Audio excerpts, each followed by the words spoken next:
Hi, kids. It's Mr. Idigovich. Listen, please complete the flip grid that's located in your slides when you're finished listening today, just to do a little check in on the story and your understanding of it. So, thanks, kids. I hope you enjoy it. Actually, you in for?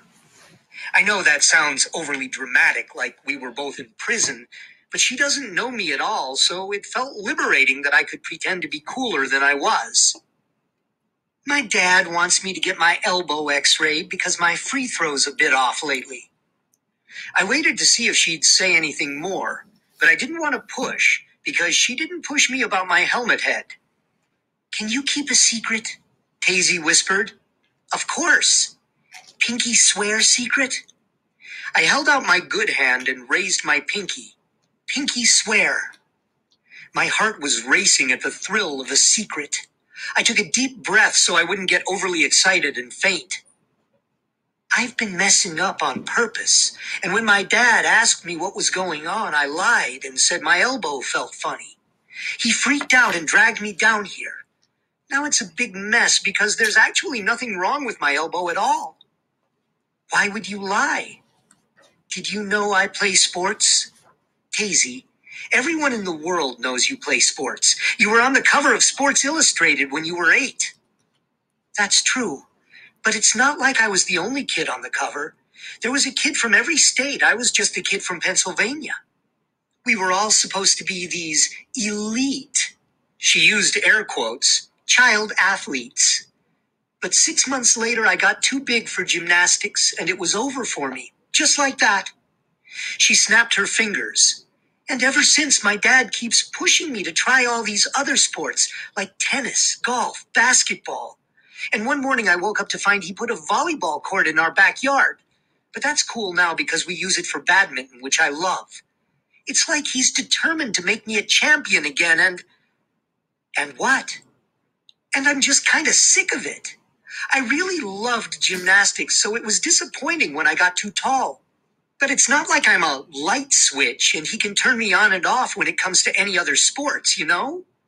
And I used to get invited to birthday parties, but they were always on the weekends when I was playing in tournaments, so I never got to go. Now I don't even get invited anymore. I don't want to wear sneakers all the time and ponytails. I want to wear dresses to school and do my hair cute like other girls. I'm tired of being sweaty and having to high-five everyone. I don't know. I guess I just want to be normal and have fun and hang out. This must sound so stupid to you. Nope. I definitely get wanting to be normal. What should I do? Do I get the x-ray? Do I tell my dad I lied? I hate it when he's disappointed in me. I'm so mad at myself for making everything such a big mess. The lie just came out and I thought he'd let me relax a little, but instead it had the opposite effect. She started to cry again. I handed her the ducky tissues again. I can't say I know what you're going through, but I can say this.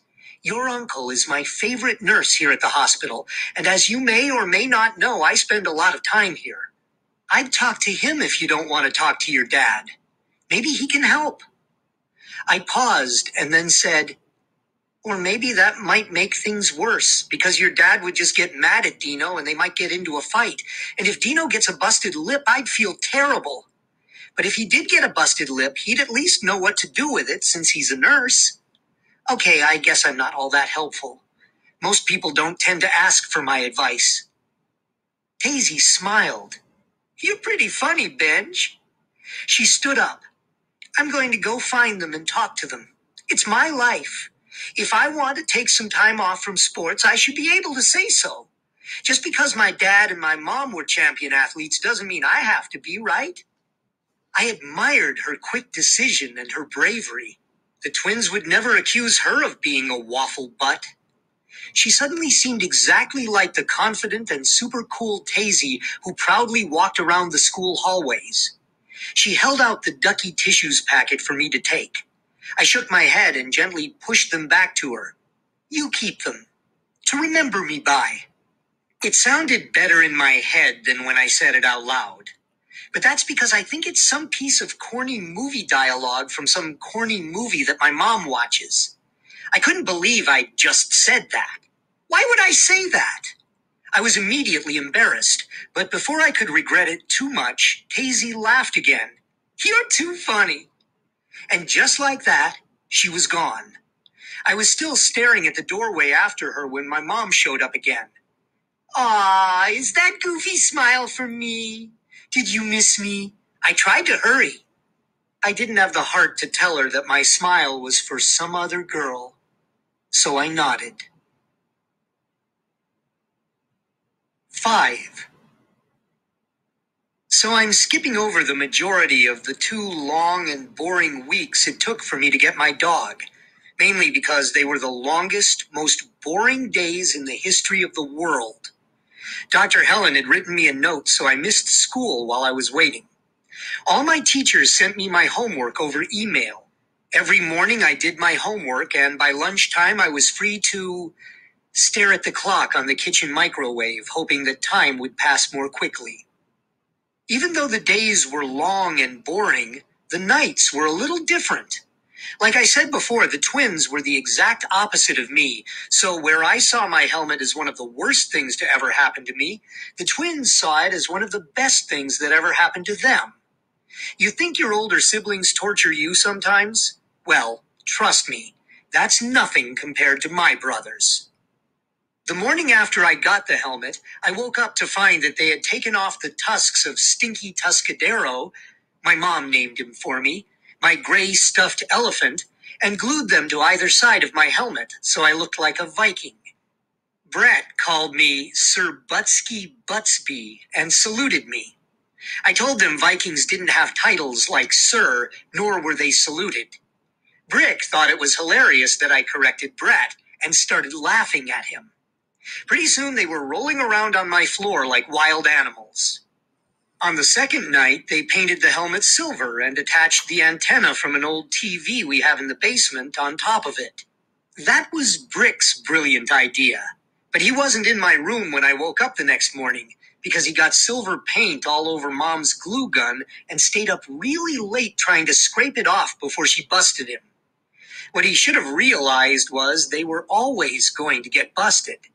I found it pretty funny he even bothered to try to clean off the evidence. On the third night, despite the fact that my mom had threatened them both, they decided to risk getting grounded anyway. They taped a bunch of magnets to the helmet, convinced that whenever I passed something made of metal, it would stick to my head. What they didn't realize was that while trying to tape on the magnets, the digital alarm in my helmet got triggered. The medical alarm company was alerted. They immediately called my mom in the middle of the night. I woke up during all the commotion, got totally disoriented by everyone in my room yelling about the alarm company, and assumed something really bad had happened. Then I fainted, fell off my bed, landed funny, and had to go to the emergency room to see if I'd broken my other wrist. I hadn't broken it, but while I was there, they checked out my first sprained wrist, and it was much better. So the nurse just switched my sling from one arm to the other one. Needless to say, the twins got into big trouble. First, my mom put them on dishwashing duty for a month. But on the first day, they broke my dad's favorite coffee mug, so that was over pretty quick. Then she grounded them for 2 weekends in a row, but quickly realized if they weren't playing football on the weekends with their friends and getting all tired out, the coffee cup wouldn't be the only thing broken. The twins were not the type of kids who would do well caged up. Finally, my mom got creative. She dyed and painted all their sports equipment purple. That's right, the basketballs, the footballs, their lacrosse sticks, even the tennis balls. She also dyed their underwear and athletic cups. She said they'd see exactly what it felt like to get teased when they were in the locker room. What my mom didn't know was that they are both so popular that it's highly unlikely that even purple underwear would get them teased at school. They'd probably just start a new fashion trend with their purple football pants. Being a little brother, I'm used to the twins torturing me. Honestly, it doesn't even bother me all that much. I know they're just kidding around. When Billy comes after me at school, I know his goal is to make me miserable. But the twins are really just trying to be funny. My brothers aren't big on words, and this is their way of showing me they care. At least that's what my dad told me when my mom sent him in to talk to me. The night before my new dog arrived, I was so excited I couldn't sleep. He was trained in Tennessee at a special farm. Service dogs have lots of skills, and they help a lot of different people. There are service dogs for people who are blind or deaf, for people who have seizures, for people unable to walk. Dr. Helen told us that some dogs are trained to know when a person is about to have a heart attack. When I asked how you train a dog to learn that, Dr. Helen told me she had no idea, but that dogs are the most attuned to human emotions out of all the other animals in the world.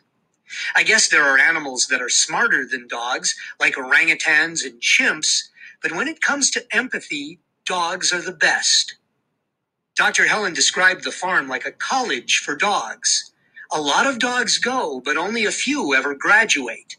Some dogs train for more than 2 years. The father of one of her former patients used to train dogs for the Army, but now he's one of the head trainers at the farm. His name is Action Jackson, Jaxin, and she said he's famous in the dog training world. His daughter, Lola Beth, was born premature like me and weighed even less than I did. I guess it's a good thing Dr. Helen has saved so many of her patients' lives because they are all very grateful and would do anything for her, like let me skip the waiting list and get my dog right away. As long and boring as those 14 days were, the day the dog arrived was even longer. I camped out at the bay window in our living room from 8 in the morning on. It's the best view of the street in front of our house, and it's really cozy because Mom made a super soft and thick pillow cushion for it, and she even put in a cup holder. I'm serious, she really did put one in, right into the cushion. Mom says that having a house full of boys means you have to be a little more creative if you want to have nice things.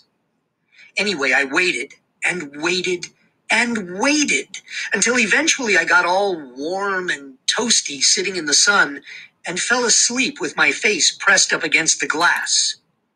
The only good thing I can say about this giant ugly helmet is that it was like having a pillow built into your head. And when I say only, I definitely mean only. I woke up to the sound of the doorbell. Bolting off the cushion, I ran to the door. It took me a minute to realize why the delivery guys were looking at me funny. Duh, I had the helmet on. I also had an indentation from the window across my cheek. I unbuckled my helmet and threw it to the side. Mom, my dog's here. He's finally here. One of the delivery guys wheeled in a crate so massive I couldn't see my new dog yet. My mom came downstairs to sign the paperwork, took one look at the size of the crate, and immediately started freaking out. Wait a second. What's in there? A dog or a pony? Why is this crate so big? How do we even know there's a dog in there? Do you transport other animals? The last thing I need is to open that crate and have a tiger come out and maul my son. The delivery guys were obviously tired from their long drive, and they ignored my mom. They told her it was definitely a dog because they walked it an hour ago. And size was not their department. Their job was done as soon as she signed the paper. I sprang into action at this point by grabbing the pen and clipboard from the guy and thrusting it into my mom's hands. Mom, sign the paper. Come on. Sign the paper. These guys are tired. They've been driving for days. They want to go home and see their wives and kids. My mom laughed and signed the paper. The guys took their clipboard and left. Okay, I will now admit that I was a little surprised at the size of the crate, too. It was huge, like almost 4 feet tall. I unlocked the crate and the door swung open. And that's where we'll stop for today. Tomorrow you'll get a chance to meet Elvis, and we'll move on from there. So I hope you guys have a great day. Remember, I will not be here for math today, and please do the flip grid that is associated with this chapter section of the story. So there's just a few questions I'll ask you to answer in that video. Thanks, kids. Bye.